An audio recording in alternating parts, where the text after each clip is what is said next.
जय श्री कृष्ण। भगवान कृष्ण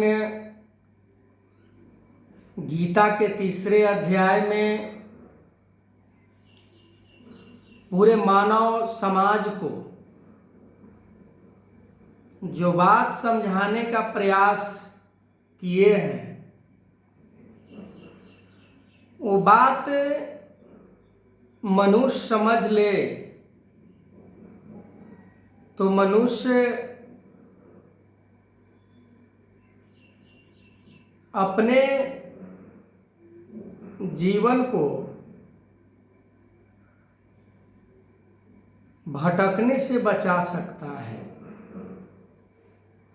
मनुष्य भगवान के रास्ते को,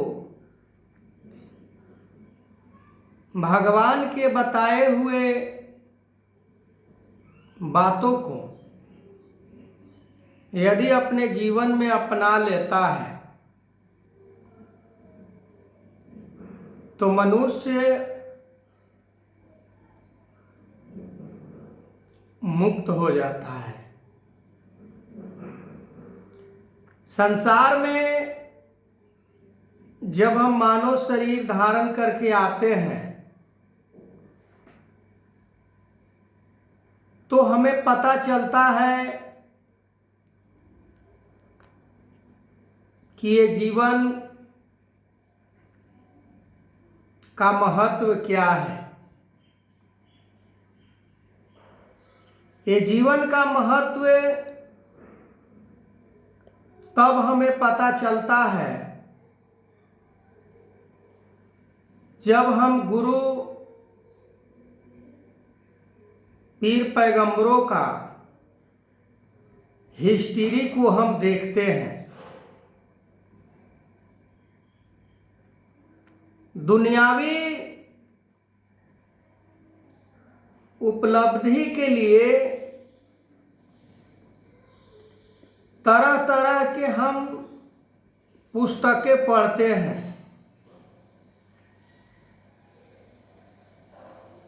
अलग अलग प्रकार से शोध हम करते हैं, पर ये जीवन के वास्तविकता क्या है, इसके बारे में जानकारी जुटाने के लिए हमारे पास समय नहीं होता है। जो कि भगवान के तरफ से मानव के अधिकार में जो भी समय मिला है, क्या वो समय अन्य कामों में, अन्य कार्यों में लगाने के लिए केवल मिला है? और भगवान की पूरी पूरी बात को कही जाए तो ये शरीर से संसार के कर्म को केवल करने के लिए नहीं मिला है। इसकी जानकारी मानव जीवन को कल्याण, परमात्मा कैसे प्राप्त होंगे, परमात्मा को कैसे जाना जा सकता है, इन सारी बातों को हम याद नहीं कर पाते हैं। परमात्मा को हासिल करने के लिए, परमात्मा को प्राप्त करने के लिए जो धर्म शास्त्रों में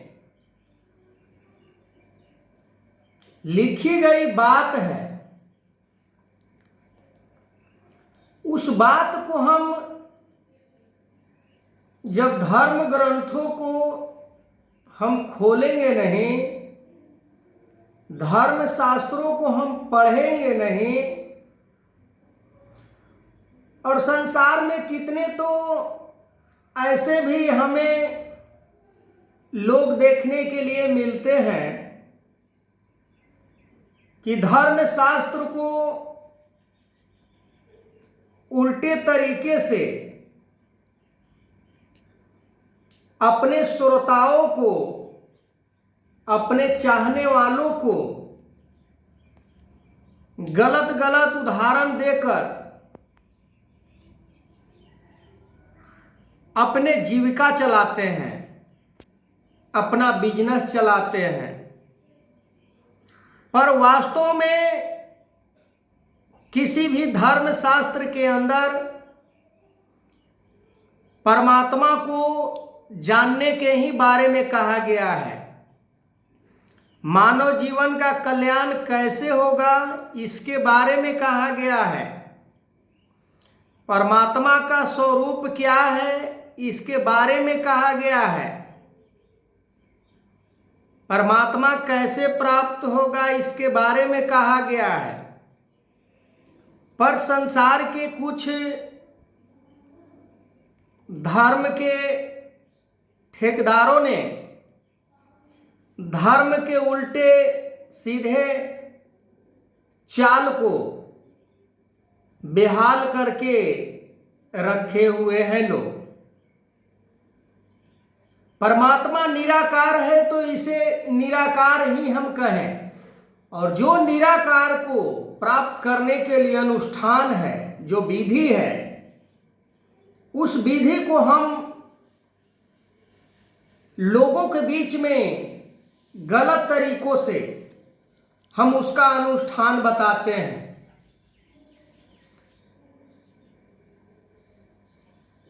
जो आज संसार में पूजा पाठ के सामग्री के द्वारा हम परमात्मा को प्राप्त करना चाहते हैं, किसी तीर्थ धाम पर चले जाने से परमात्मा को प्राप्त करने के लिए हम साधन बताते हैं, किसी महापुरुषों को जयघोष जन्मदिन मनाकर हम उन्हें प्राप्ति की बात समझाते हैं, तो ऐसा कुछ भी नहीं है। परमात्मा को प्राप्त करने का जो विधि किसके द्वारा प्राप्त होता है, कैसे प्राप्त होता है, धर्म शास्त्रों में अच्छी तरह से समझाई गई है मनुष्य के लिए। परमात्मा को केवल वही दिखलाते हैं जो समय के सतगुरु होते हैं। कोई भी संसार में यदि अपने आप को कहे कि मैं सतगुरु हूं, तो नहीं माना जा सकता है। हम उसे सतगुरु मान सकते हैं जो परमात्मा को दर्शन करा देते हैं। ऐसे आज पूरे ब्रह्मांड में सतगुरु माता सुदीक्षा सवेंद्र हरदेव सिंह जी महाराज के रूप में आज प्रगट है। इनकी जो बात है कोई नई बात नहीं है। चाहे किसी भी ग्रंथ से आप मिलाएं, गीता से मिलाएं, रामायण से मिलाएं, पुराण से मिलाएं, उपनिषद से मिलाएं, सुखसागर से मिलाएं, वेद से मिलाएं, अंजील से मिलाएं, महाभारत से मिलाएं, बाइबल से मिलाएं, दुनिया के किसी भी ग्रंथ से आप मिलाकर देख सकते हैं कि परमात्मा किस रूप में स्थिर है और परमात्मा को कौन प्रकट करता है। ऐसे परमात्मा दृश्य मान हर समय है। दृश्यमान होते हुए भी हमें नहीं जानकारी रहने के कारण अदृश्य हमें समझ आता है, और हम दृश्य को मानकर, दृश्य को देखकर, दृश्य को हम अपने जीवन में अपना लेते हैं तो इस संसार में